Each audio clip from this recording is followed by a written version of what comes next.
Hi guys, welcome to Bata Box. Thank you for joining me today. Today is October 1, 2024, and that is Independence Day. So there's a lot of things where they happen, a lot of things going on. We're going to be talking about all those events today. You're welcome to join and participate in the program. I have lots and lots of updates to talk about. So, for one, we're going to talk about the independence, the fearless. They call it the fearless October protest, and not much has been seen of that so far. I don't know whether the media they just have an agenda not to cover them, or maybe they just don't want to talk about it. But so far, there's not been a lot of movement on that front. So the protest is going on, but for some reason, will I say they are not covering it that much. So I'm not sure why. But we know that we have a lot of updates on the BobRisky affair with VDM. So, for example, BobRisky sent a lawyer, and maybe we have been saying, why BobRisky? Why BobRisky send lawyer? Why did BobRisky not go himself? And there are a lot of reasons why BobRisky did not go. And yes, we are monitoring the protests, so I'll be kind of talking about it as things are developing.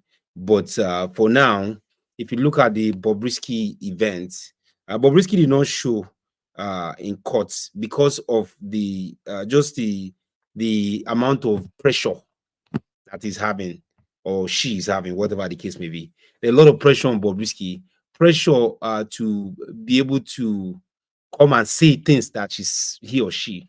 I think I'll just say shame. Pressure to say things where shame don't talk before.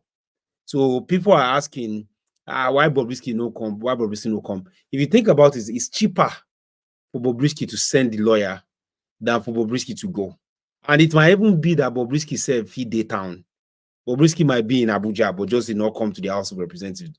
Imagine as VDM come, VDM wearing a do proper Benin boy regalia, he dressed in a traditional manner. And I'll be talking about VDM too. He dressed correct, he bring in Babalawo, his juju guy, they come together. And imagine BobRisky come like that. Number one, is BobRisky going to dress like a man or a woman? If he dress like man, will they? If he dress like woman, will they tell him to go back and dress like man? Or it's just because some of these House of Rep people, they sabi how to do. They know how to be over righteous, over spiritual.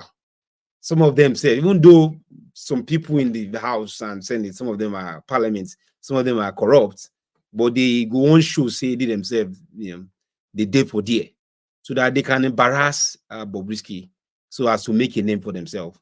So BobRisky, in order to avoid that, I think it might have been the legal advice or the lawyer we say, BobRisky should not come to court, because people have this holier than thou, especially all these people with day for power.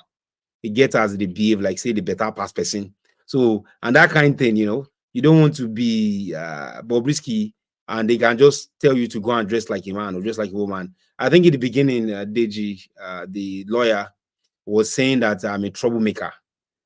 Somebody from the House of Rep just say, hey, you cannot say you're a troublemaker. You need to go back and address, introduce yourself properly. And the guy already don't introduce himself. So why does he need to introduce himself again 2 times? So point I'm making is that they can embarrass BobRisky. Now remember, transgender is not in the constitution. There's no sanction. What sanction is homosexuality? But still, I think it's 14 years. The law of the land, if you are caught in homosexual behavior, the law of the land is you get 14 years. BobRisky himself might not want to appear like say, something is going on, something is going on. And then also when BobRisky, to say BobRisky come, there's going to be a lot of paparazzi, a lot of pressure, a lot of media. So can the house handle that? Are they ready for that? Can they even behave themselves? Most of these guys are just guys who just be in office. They've never really been in the spotlight. So BobRisky come, BobRisky for don't put them for a lot of spotlights, and they may not be able to handle it. So Then there's also incrimination. If you guys know, BobRisky, that just cho. BobRisky like to talk. He talks a lot and he talks too much.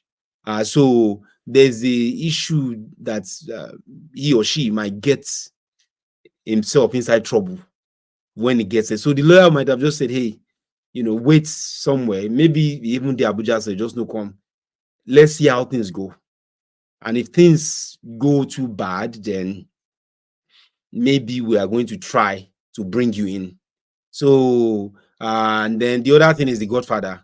The Godfather, if you don't tell us, he don't go anywhere, sit down there, nothing they happen. So that might be why Risky did not even they decided not to show up. So people are also asking for VDM. Why did VDM not show the evidence? Why did VDM not put the evidence forward and say, okay, here's the evidence? And there are a few reasons for that, just my theory. One of them be say VDM is somebody that he has this confidence that, I need to challenge anybody that challenge me. I have confidence and I want to show off my confidence. And in that house, there's nobody that can be able to give him that amount of confidence that he need, except somebody like BobRisky was there. If BobRisky was there, hey, oh yeah, make we fight. He's going to pull all the evidence because he also wants to bring BobRisky down. If you remember, the whole agenda is to bring a few people down. One of them being BobRisky, and another being EFCC. The prison is also another one that is actually targeting. And yes, for those of you that don't know, VDM don't apologize to Falana. Like he made a statement and saying, no, he apologized about it. So I think for VDM, him as someone, what you need to realize that he's someone that have a lot of pride. You won't carry himself, carry Babalawo, I mean a juju priest or whatever. He has a lot of pride in himself. And he also represents Nigeria. He's a person of culture. And that's what I was saying. Like, if BobRisky come, how BobRisky go dress? How do you want BobRisky to dress? Because Nigeria recognize the cultural attire and the cultural dress. Even VDM said no wear shoe. The guy go there, did not wear any shoe. I'm always sure football boy like he's sure for him. So much that he went and he did not wear shoe. That's how much assurance the guy has. So if BobRisky show up, they will just say, oh yeah, okay, hold on, what are you? Are you a man or woman? They even carry himself, carry and go salon, say, yeah, go dress properly because we are the house here. And the house, if you guys know, the house represents Nigeria. The house is the representation of all of Nigeria. Like the power of Nigeria is in the house. So it's like you are coming and you cannot dress properly. How dare you? The house is also like a court. If you are going in front of a court, I mean, they are legislators. If you are going in front of a court or a judge, you need to make sure that you dress properly. If you can dress properly and dress proper, they'll say, okay, this is the son of the soil. So VDM did not want to show any evidence. I'm sure that he has evidence. He just doesn't want to bring it out at the right time. Then the EFCC controller, General Minister of Interior, all those who did not even come, they just sent someone. What caught my attention be the prison guy, that was sent. He's one of those guys that they've suspended. So again, I don't understand Nigeria. How now go suspend person after I suspend them publicly, but maybe privately? Now no suspend the guy. The guy's name is Michael Anugwa, and he's the senior Nigerian prison correction officer. So this guy again, it was allegedly suspended. But how can you suspend somebody and the person where you suspend? The person you suspend, the guy they represent you. So was the guy truly suspended? Because somebody was asking about the strike. Yes, I mean, people are hungry, I understand. And the strike, it has not, I don't think people are really taking it seriously. From what I'm reading and from what I'm seeing, people are not taking the strike very seriously at all. And that's not, I don't know, that kind of sucks a little bit. But hopefully the thing will peak. Hopefully the strike will pick up over the next day or two.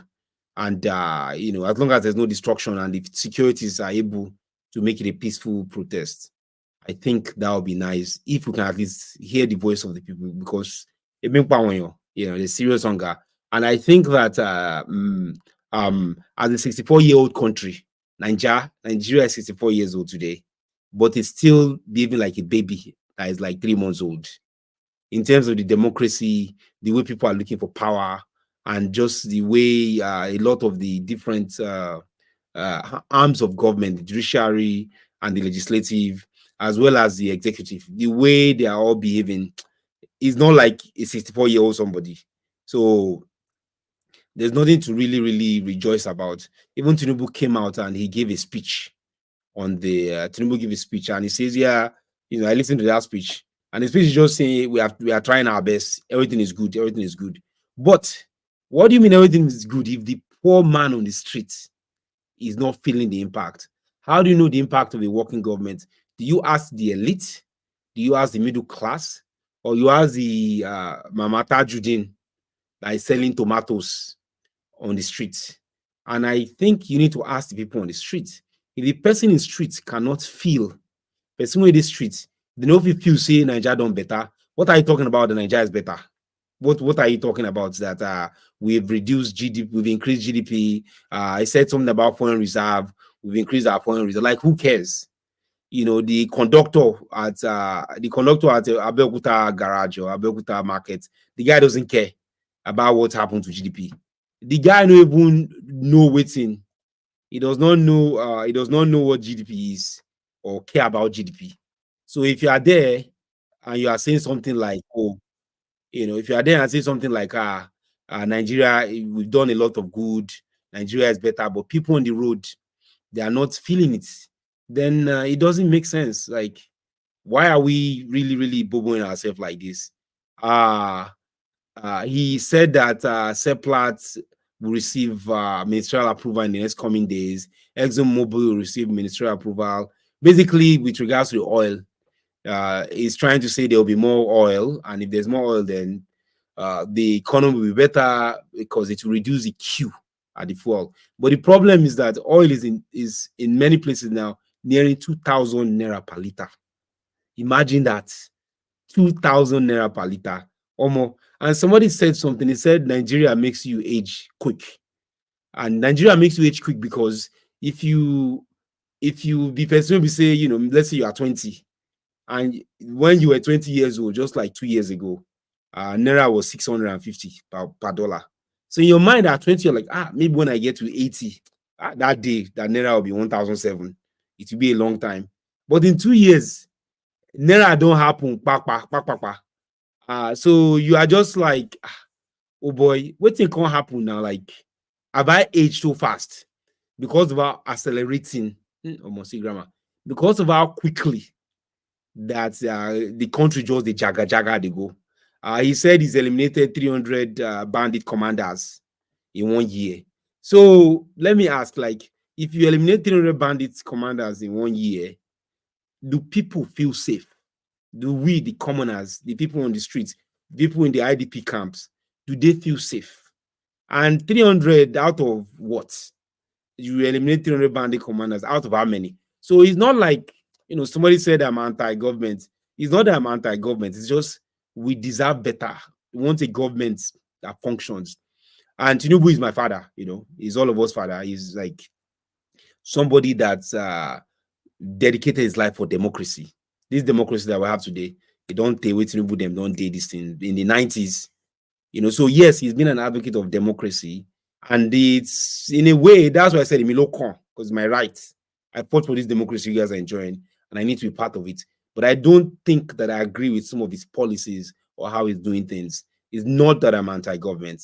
When you are making a statement that your government has eliminated 300 bandit commanders in 1 year, like, people are still feeling unsafe. And 300 out of what? Is it 300 out of 3,000? Is it 300 out of 3 million? Or is it 300 out of 300? So that is why sometimes I wonder, say, who they advise Baba? Like, are these people even educated? Most part of the world, they use something called percentage so that we can know how you are doing it, like how far you are going. When you say you eliminated 300 bandits, do you mean 300 out of what? Like, how many remain? So we can at least have a context and an idea. So he said other things, that Nigeria has survived crisis that disintegrate that disintegrate. Oh my God, grammar. Nigeria, Abemi Nanuve, so English is my first language. Nigeria has survived crisis that disintegrated. Ah, thank God. Nigeria has survived other crises that disintegrated other nations. Are you saying this happened in the last 1 year? Because that survival has been happening since 1960, even before 1967. I'm talking 1914 when Nigeria was actually, Lord Lugard and all these guys. So Nigeria has survived crises that integrated other nations, not because of your policies per se, because it's what you met there. So what he was just saying was, let us be patient, let us be patient. But again, I am not anti-government. I'm just coming against some of his policies. If you did here, they tell us, they make we dey patient, we should be patient. For how long are we going to be patient? As you people continue to spend money anyhow, now just the they enjoying ourselves, buying private jets, new jets, and they are telling us be patient. Our office of first lady, office of VP, everybody just spending money anyhow. So when you are here telling us be patient, the youths are not happy about that. And he also said he's going to convoke a national youth conference aimed at shaping a brighter future. So that is because he realized that Nigerians, in total, we're about 60% youth, which is one of the highest, if not the top 5 highest in the world. And that's a good thing because we have a very vibrant youthful force. But it also means that our older ones are dying faster because the life expectancy is very low, and also because there's inadequate medical infrastructure and inadequate medical treatment. So, excuse me, guys. So, point is, as far as people are concerned, they are saying, yes, so we want to be patient, but excuse me, things are not working the way we want them to. Things are not working the way we want them to. So I think for me, as ordinary detribalized Nigerian, I think that what we need to realize is that the next 2027 that is coming, what are we going to do? What will happen between now and 2027? Oh yeah, Sitoju, good morning. Thank you for joining. Nice one. Nice to see you again. Nigeria has gone to a point of no return, and it will eventually disintegrate. So one thing I like about Sitoju is he's the one that always keep me on check. I have this belief that in poetry they say, the sky is blue, unicorn and rainbow. So for me, I think, hey, the sky is blue. Sitoju, come on, don't be like that, but he's one that always put me in check, and he'll draw me back and say, Oga, more on jail. Nigeria eventually disintegrates. I know one of the things Tinubu talk about in his speech today was that the things that we have gone through, many countries will have been disintegrated. I can't speak that grammar. Many countries for don't jaga jaga, because of what we've gone through. I agree with him on that. My question is just that, is he the one that did it, or has he caused further division? If you remember, the Igbo must go thing that started, and the Oba of Lagos, MC Oluom, all these guys. So is Tinubu taking credit for things that other people have done? If he's here saying, as far as he's concerned, things that have disintegrated other country, he's making us united. Baba. So again, I respect the man. Like Tinubu, he don't try. I don't know if you guys remember Kudirat Abiola, that was assassinated and killed, while Abiola was in office. Tinubu is one of those guys that fought and started Radio Kudirat. So the guy, give the guy some credit, Sitoju, the guy don't try small. He's one of those, maybe one day, men are not kill me, men are not stole me. Maybe one day Tinubu go day Naira notes. Maybe one day.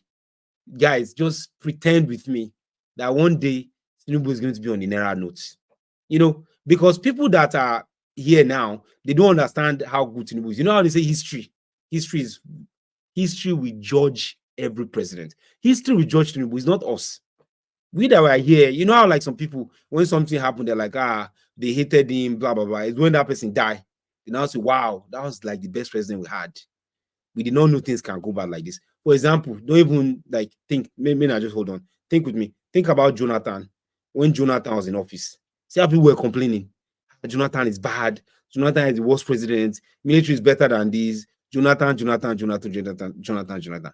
looking back, we see that Jonathan is better than both Buhari and Tinubu combined. Sure, you see. Then also, if you look at Obasanjo, in this Fourth Republic, Obasanjo has been the best president we've had in this Fourth Republic. The only comma that I can say for Obasanjo is that Obasanjo won't do third term. About no hungry, about won't do third term. That's like the only comma. Otherwise, if you look at the numbers, Obasanjo left with reserves. You know what reserve is like? Surplus in the reserve. So when Obasanjo left, there was money, he left money behind for Jonathan. That's how good of a president he was. But when Obasanjo was in office, people were complaining. So it might also be, as he told you, it might be that later on, we're going to say, Obasanjo was the best, that Buhari was the best president too. But we that are alive now, here now, we just might not understand it. Maybe, I don't know.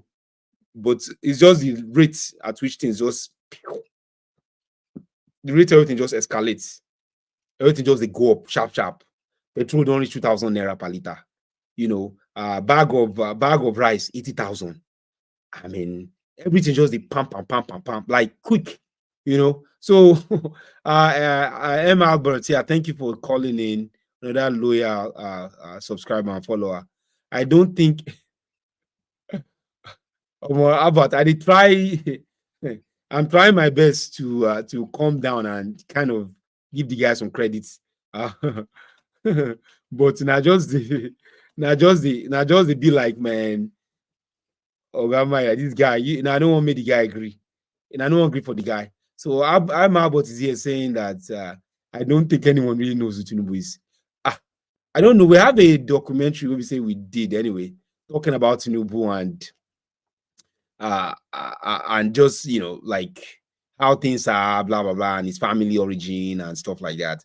So some people know who's nobody not vote for him. And now it's all of us combined that voted for him. So what do you expect? If you vote for him, as you lay your bed, they say you lie on it. As you lay your bed, you lie on it. So now the story be that of the matter of Tinubu. So I mean, if you guys are here and you're like, oh, as far as we are concerned, the protesters can do better, blah blah blah blah blah. And I want to tell you, it's not easy. To the carry placard and to the go protest. No be small thing. And people are hungry still, but look at what they did to the NSAS protest people. I mean, look at what they did to them, And still many people. There's no justice. There's no justice for those guys today. No justice. Nobody care about them. And it's just very, very sad to see what happened. So people are just like, this protesting, man, nothing they happen. If nothing they happen, why should we be protesting? The last time we protest, they don't do anything. Government don't listen to us. And if government did not listen to us, why should we protest again? So that's what's going on today on this October 4th. So again, talking about the BobRisky matter, what is BobRisky doing to our culture? That's another thing people have not thought about. What is BobRisky doing to the Nigerian culture? And I'll submit to you that maybe some people are saying BobRisky is damaging the Nigerian culture. Why is it damaging the Nigerian culture? Because BobRisky is doing oversabi. BobRisky is doing oversabi. Something when he's supposed to do small, he's doing it extra.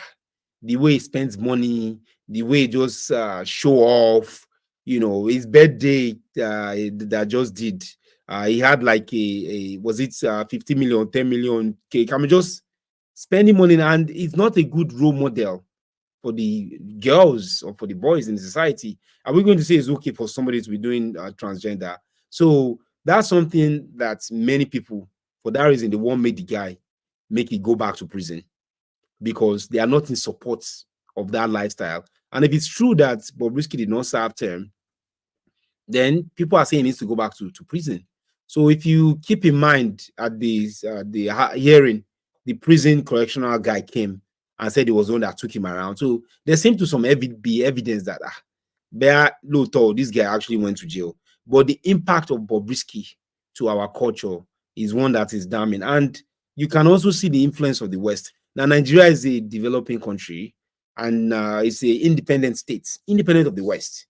But in order to be able to get all these loans and foreign aids and not to have embargo placed on our oil and to get IMF money, World Bank money, Nigeria needs to be seen as a non-suppressive society, whereby there's democratic principles, there's freedom of speech, there's freedom of expression, freedom to whoever you want to be. So someone like BobRisky now, BobRisky is in a way what the West wants us to have, but the West cannot tell us what to do because we are an independent country and we have our own constitutions and our own laws of the land. But on the other hand, we need money from the West. We need the West to give us money. In Nigeria, we only recognize man and woman, period. There's no middle, there's no transgender, there's no agege, nothing. There's nothing. It's just men, women, that's all. Now, so people are saying this particular orientation is always been in Nigeria, and I agree with you. I know, as a Lagos boy myself, I know say this thing don't take, and it's not just in Lagos only. It's like in the north. You go to northern Nigeria, you see some people having these tendencies. But what are we trying to teach the next generation? What are we trying to teach the children of the future? Are we trying to influence the culture? Are we trying to influence the perception of reality and perception of the world? In the beginning, God made man and woman. There's nothing in between. So for that reason, some people want BobRisky to go down and go back to jail. There's also Bob Brown that came out and was just talking, one kind. I'm like, this guy, what are you even talking about? So there's that angle of it where people want BobRisky to go down for that reason. This is not the West. There's no middle ground on this, number one. And number two, the people in secondary school and like primary school, what are we showing them as examples in terms of how to spend money, how to live this lavish, flamboyant lifestyle? Remember, I said earlier, Nigeria has one of the highest youth population in Africa. And some people are even forecasting that by 2050, after China and India, Nigeria will be the third most populous country in the world. So if Nigeria is going to be the third most populous country in the world, the question then is, if we have our youth seeing somebody like BobRisky and just behaving anyhow, it's not a good look. It does not look good for us. It does not look good on our society. But again, we want money we want oil money. We want investors to come and be free. And Nigeria needs to be seen as a country that embraces Western ideology. If you look at a place like Iran, they have oil, but they were sanctioned. There was a lot of sanction placed on them by the US. For other things, it could be because of the Iranian nuclear weapon or something. Good morning, Aliu Sahid Adewale. Thank you for joining us. We are talking about what I'm talking about. We're talking about the October protests. We are talking about the BobRisky and the VDM case, and that's just what we are talking about. And one of the things I've mentioned earlier is, if you look at Tinubu's speech, he highlights a lot of the good things he's done, his administration has done. And change can take time. Change can be painful sometimes. But the thing with the pain, we say, why is it that we, as Nigerians, were allowed to suffer? Why is it that things that the masses were benefiting from, they took it from the masses? In an exchange, they've enriched their pockets. And like I said earlier, Tinubu is somebody who fought for our democracy. He was persecuted, and is someone who, it's not easy to be president of Nigeria. It looks easy to us. We were just on the internet talking. It looks very easy, but there are so many things he's dealing with. There are many issues, many challenges. It's not easy. It's a lot of Nigeria, problem of Nigeria. No be small thing. It's a big one. Emma, but I hear what you're saying. He said BobRisky is not the cause of Nigerian problems. The elites, the elderly elites are. Yes, I agree with you. The elderly elites are. the cause of the Nigerian problems. There's no doubt about that. But BobRisky is also, in a way, damaging Nigerian culture. Would you agree? It's damaging Nigerian culture, like I said earlier. Here for Nigeria, we know Sabi Agege agenda. We know Sabi cross-dressing. We don't want that. We don't want that. Your average Nigerian. I go to church now. If you go to church, even though King James we write Bible, in Duke of Edinburgh, became one share. So this is something that's, I don't know whether many Christians know this, but it's something that in the Bible, if you look at what's his name, David, and is it Absalom? Correct me, guys, I'm wrong. The son of Saul, Absalom. Where Absalom and David were in love. Again, I'm not saying anything, no, but maybe they are not in love. I take that back. They're not in love, but they were writing each other like letters, some kind of special letters. So I guess point is, you have this situation whereby even the church gone, like our culture. I mean, we don't encourage those. We don't condone those at all. There's no room for that. No room for that. Like zero tolerance. So for that reason, who is this BobRisky guy that wants to spoil our culture and our tribe? Who is this BobRisky that wants to spoil our ways of life? Who is this BobRisky that wants to tell our young boys that it's okay to be dressing like a woman, or that God made a mistake? Like, so I mean, Emma, but I think that's the angle me I'm coming from, and that's what's vexing me. Like, BobRisky cannot just come and just be telling us how to, like, how we will do our society. Neither can America or anybody from Obodo. You cannot come and say because you are giving us money. I mean, look at what happened. Kris Jenner, the Kardashian.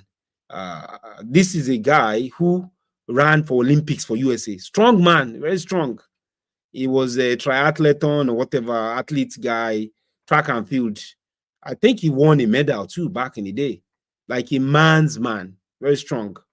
One day, this guy just wake up saying no be man again. He just wake up say he no be man again, saying he won't be woman. And he got a lot of award. He got a lot of award. I still told you, Asheri. Thank you. Yeah. It's Jonathan, not Absalom. Yeah. Thank you for correcting me there. Yeah. Is Jonathan. Yeah. That David. Oh, Absalom was Absalom. I think Absalom was. Oh, my Bible is so bad. Try. Those ones they don't backslide, man. Plenty. Guys, don't judge me. I'm not saying you are judging me, Sitoju, but thank you for correcting me there. So yeah, Jonathan and David, they had something that was going on. So even in the Bible, it's like from time immemorial, these things there. But if you are doing your thing, just be doing it in your wardrobe, that kind of thing, Nigerian woman person come they bring them outside, they show us for our face, say what you go do. I know go court.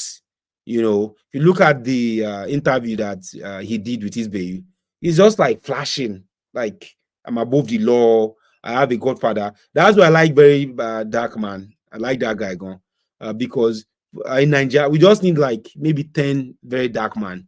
We don't need plenty. We just need 10 people like him. 10 very dark man, just 10 will fix Nigeria. I guarantee you, 10 very dark man will fix Nigeria because of the fearlessness and the willingness to go to jail. Another guy I follow is Sheon Kuti. I mean, these are guys who say anyhow, let's go to jail. Shena jail, we will go.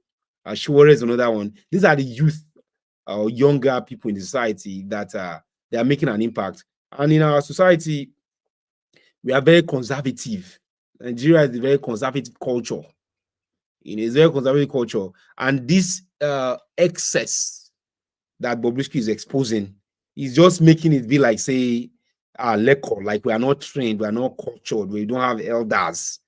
I can do whatever I want. I spend 10 million on a car, I this or that. But what you don't realize is that most of these guys, they are broke as hell.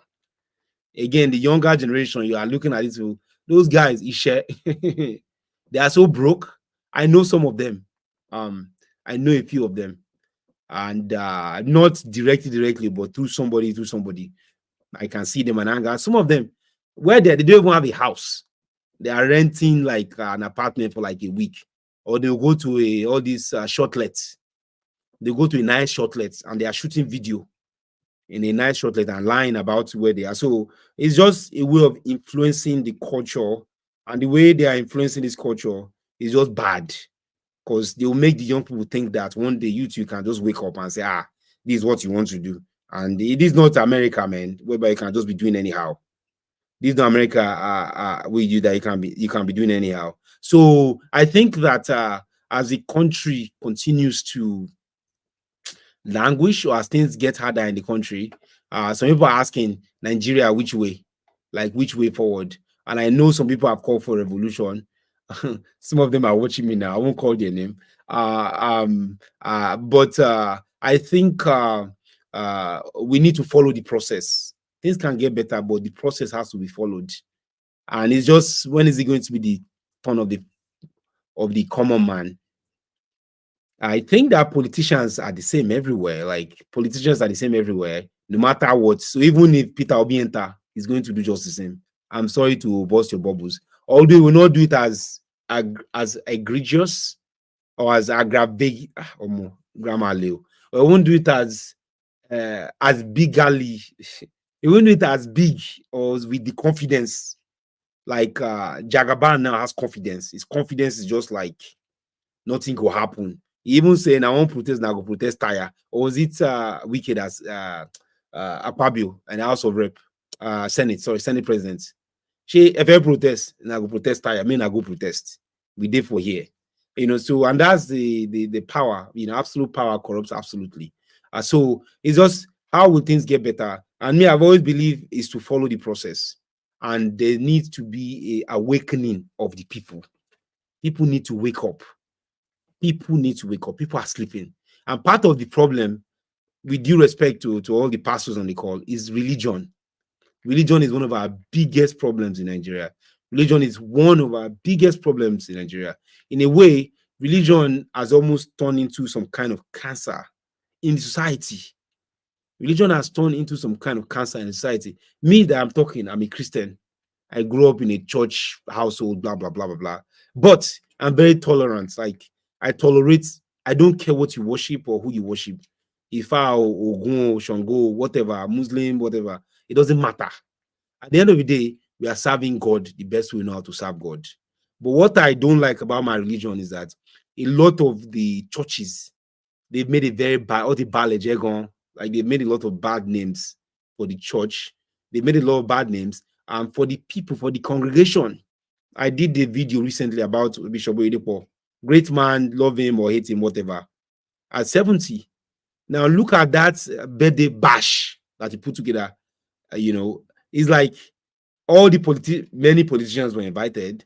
And I know somebody was saying, it's just what you see. As far as somebody like Oyedepo was concerned, he did a lot of good. Again, I'm not bashing the guy. I'm just saying the appearance and the optics, the way those kind of things look like. It make it look like, are we in bed with politicians now? Because even the Bible going talk say, if I eat meat and meat will offend my brother, I'd rather not eat meat. If I think meat will offend my brother, I won't eat meat. So if you're having a birthday party, and you're inviting everybody, and people that are rigging election, they were there. I saw some politicians there I think should not be there. I will not call names. There are some politicians that were there that should not be there. Unless they are going to that birthday party to give their life to Christ and be converted. Those guys should not be seen associated with men of God. And these are the men of God, hope you are not offended by what I'm about to say. If I am, God forgive me. But these are the same men of God who, at the end of the day, will come and start laying hands and praying for these politicians. And the men of God serve the congregation, the public. And that's in public, they don't have money to go to church. People are sitting at home because they don't want to pay tithe. People do not want to pay tithe, so they don't want to go to church. Ali Saeed Adewale, VDM is a great man. We will support you till the end. Oh yeah, VDM is a great man. I agree with you. He's a great man, and people are looking for a way to bring him down, unfortunately. One thing I noticed, say today, when he go, he wear glove. I say, this guy don't fortify himself. They wear glove because they don't want me person shake him, There's a rumor that Abacha Abacha, somebody shake Abacha, and that's why he died. So the guy is fortifying himself because there are a lot of people that are trying to take him down. Now, there's a part 2 for that in video. That video get part 2. You never release them. So, yesterday, the Senate were trying to, the House of Rep, they were intimidating him, telling him, you come here, you don't want to give us evidence, blah, blah, blah. He said, no, if I give you, make I die for you. I know they give you Shimba. And I support the guy, someone that I have that conviction and you can do the confidence thing. I wish we have more of that guys like that. Or I wish even that I'm like him. The confidence that guy have is massive. And this guy, I even saw a picture of him, like his mother is still alive, no be so they kill fella mama now, protesting and standing against this same Nigerian government and this same elite. So point is, the guy gets courage and liver. And if you want pray for him, maybe pray for him. If you want support him. But let's just pray for protection of somebody like that because a whistleblower. And the House of Rep today, I thought they were tampering with witness evidence, which you don't tamper with evidence. As he told you, thank you for your participation, man. My guy. You said your evil elite are busy buying properties here in Canada, and the children are carrying Canadian passports. Enjoying the privilege of good governance. Mike, what is there to salvage? Well, thank you. I find that humorous. And guys, you can drop your chat. Let's make this a participation. It's not just a one-way speech. You guys can join the conversation. Soon, I think I even open like a line. Maybe I'll drop a WhatsApp line for people to be able to call into this. Right now, we're streaming about twice a day. One for the in the morning, then another one in the evening, so that people can join. But eventually, I'm going to open like a phone line so that someone like Zitoju can be keeping me honest here. So what he's saying is very, very important. Most of those guys in office today, they get 2 passports. Many of them get 2 passports. They get 2 passports today, or they have plans to get 2 passports in the future. Let me explain. If you guys remember when Tinubu was running, he had there was some news out there that he has a second passport. And the Constitution, I think what's ultimately resolved that was the fact that the Constitution allows dual citizenship. The Constitution allows dual citizenship. So it's not illegal to have dual citizenship. Tinubu has a citizenship. I think it was Guinea. It was Guinea. So Tinubu has a Guinea passport. Can you imagine that? And I think they were saying the passport has expired or something like that at the time. So if your president, so Tito Jamin, as always, he always writes, on the money. So if Tinubu, the president of Nigeria, has another passport for Guinea, God forbid do something happen for Nigeria, Guinea will take him. There's a Guinean, or I think it's called Guinean. He's a Guinean citizen automatically. So then the other way they have a second passport is by having children that go to Obodo Oyibo. So when they have children that go abroad, the children ultimately naturalize and become citizens of a foreign country, and those children can file for their parents. Now, excuse me, that's not to talk about those that are buying their citizenship. There are many people that you can just use money, go and steal money from one state. And when you steal money, you just go buy your citizenship. So many people are buying citizenship. They steal money and they go and buy citizenship. So point is, it is very, very clear to me that the privileges of this dual citizenship is part of what gives them confidence that this Nigeria, we are going to ruin this Nigeria. So Sitoju, thank you for that, for your comment there. The other thing I want to also point out is that some of these guys are borrowing money against Nigerians' future. They are borrowing money against Nigerians' future. Some of the things that Tinubu said in his speech today, some of the things he said was, we are paying our debts. We have enough money to pay our debts. So that means that he's borrowing money, borrowing. If we don't have money, we cannot pay our debts, but we have enough money to pay our debts. So to me, the thing just pain me because how can you be borrowing money like that? Like borrowing money as if there's no tomorrow.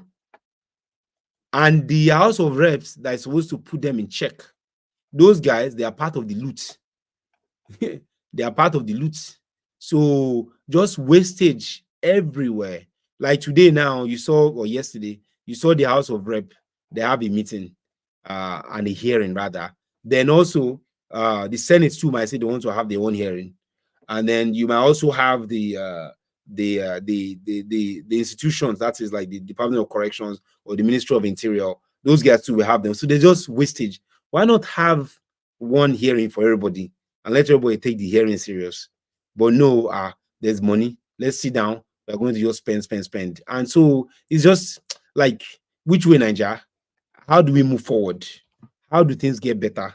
And then petroleum is 2,000 naira per liter in some areas. Petroleum is 2,000 naira per liter in some areas. So if you are spending 2,000 per liter, I mean, how do you think you are going to be able to get around? How much are you going to pay for transportation? You know, if you have to go to the hospital, this thing we are talking about, some people are actually dying. Like people are losing lives. People are getting sick. Life is happening. Some of these things, life is happening to people with these bad governments that we have. And if you guys remember, was it during the Diagbon, Buhari and all that? They're trying to do monorail. Monorail is this electric train, which in developing world, they've had it for 50, 70, 80 years. So at the time, we're trying to do it, but that project was killed. So again, this is like in the 80s, like 30 some years ago. Every decision you make today will affect the future. Every election that get bought, Nigeria can go this way or that way. For example, to say we don't choose Peter Obi, as soon as we choose Peter Obi, maybe we'll have gone a different trajectory. It's like you're flying from Lagos to Port Harcourt. And when you're flying, your plane can only make so much corrections as you get closer and closer to your destination. But if you are far away, you still have room to correct. If you are in Lagos, you can still correct that plane. So where we are today, even as we celebrate independence and the fearless October protest, there are some decisions that should have been made or that could have been made many years ago. And that decision is putting Nigeria in like a different place. So in business, they call that a lagging indicators. They are leading indicators, they are lagging. Lagging is something that you do now, but you won't see it. The result will come later. You know, if you have elected Peter Obi, maybe by now Nigeria will be in a different place, but we did not. Then you have Atiku and Buhari. If you are choosing Atiku, you'll have been somewhere else. You did not. If MK Abiola, if Abu Salami had released MK Abiola, immediately got into power and not waited for exactly 30 days, MK Abiola might not have passed away. He might not have died. So every decision, as we are making one decision or another to go another way. If Abacha had not impeached Shoneko, maybe Shoneko will have installed MK Abiola, or maybe IBB, sorry. Yeah, if Abacha had not impeached Shoneko, and if IBB had given power over to MK Abiola. So if these are decisions in our history, decisions that are either making us or marrying us, and it's the same in life. Every decision you make affects the next step. So today, as we are doing this October protest or October Independence celebration, I suppose wear green, Sha. Maybe in the evening, I'll wear green, just in solidarity of Nigeria. But I have white on. So, but point is, these decisions are affecting us. They're affecting us, and the level of corruption is just so bad. One person cannot fix this corruption. I don't think Tinubu knows what he was getting into. And that's what pepper me for all these politicians. They want power, they want power, they want power. You give them power, they don't know what to do with them. They cannot rule, they cannot govern, they're not good leaders. They don't have leadership experience. You know. So now Tinubu is saying he's going to do a reshuffle, you announce some new ministers. But I think as a good leader, you should not be announcing that. Because as you announce, everybody they know where they stand. Those that have to call Sheyi Tinubu to beg him or to do favor for him, they will. Those that have to beg Remi Tinubu, they will. Those that have to call Buhari, because Buhari can say, this minister of Lagbaja we won't come on, no come out. Maybe they are married to Buhari's cousin. Those people have chance to react. So point is, leadership is very, very important. And people want power, but they are not ready. They are not prepared. They cannot handle the mantle. Although Nigeria on shaking, Nigeria is not, the matter of Nigeria is not small thing. So if you are not ready, if you are not prepared, if you can't handle the mantle, grammar, it's called mantle. I'm sorry, guys, I just the blue grammar today. If you cannot handle the mantle of leadership, why do you think you are capable of being a leader? You know, same thing with Buhari. I won presidency. I think he campaigned 3 or 4 times. He ran 3 or 4 times. For 6 months, when they give him office, they no be appoint minister. For the first 6 months, you cannot appoint minister. So you are hungry for power. They can't give you power, you no be perform. They give you power, you become the worst president in Nigerian history, or at least in the Fourth Republic. I won't say worst in Nigerian history, because you had a Abacha, you know. So yeah, so there's military. But now you have power, you call me Independence Day, you are telling us what you've achieved that we cannot see. Like, are we stupid, or we don't get sense? The emperor is naked. We are not going to tell you the emperor is not naked. So again, it's not that I'm anti-government. You know, some people are like, you are not anti-government, always saying bad. No, but for a president to come and tell us that Nigeria, what Nigeria has gone through is something that other nations have disintegrated. We already know that, and it's not your presidency that did that. To tell us things are getting better when petrol is 2,000 per liter. Petrol is 2,000 naira per liter. But boy, there's a proverb that say they call monkey for dog for us. That means that as you are now, you show us a dog, but then you are telling us that dog is monkey. We know what a dog is, and we know what a monkey is. So now you cannot come and be telling us a dog is a monkey. So that's what I'm saying, that the power, the importance of leadership and the power of good leadership. God bless Nigeria. He give us oil, he give us this, he give us that. But God did not just, he did not give us good leadership. That's one thing God did not give us.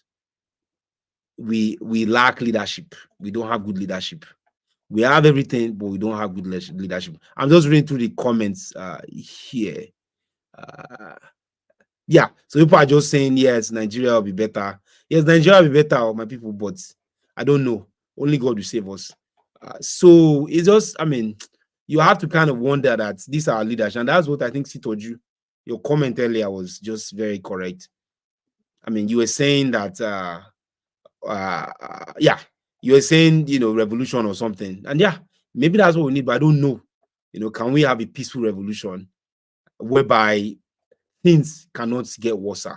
Things can just get better.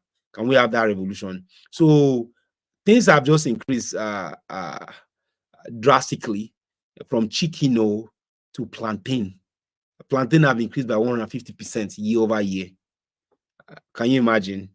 Plantain is very expensive. Potato is very expensive. Yam is very, very expensive. The price of yam was 400 naira in April of last year. In April of this year, that yam is over 1,000 naira. By now, you can get 1 tuber of yam for like 1,005. Can you imagine that? So it's just, I don't know. Like, you cannot now come and tell us things are getting better when price of a yam of tuber, to buy yam of tuber, you cannot feed you and your wife again and your children. And then you be telling them, how do you make sure that you ration food? So this is what is culminating to the protest. And this is why people are saying things are not getting better.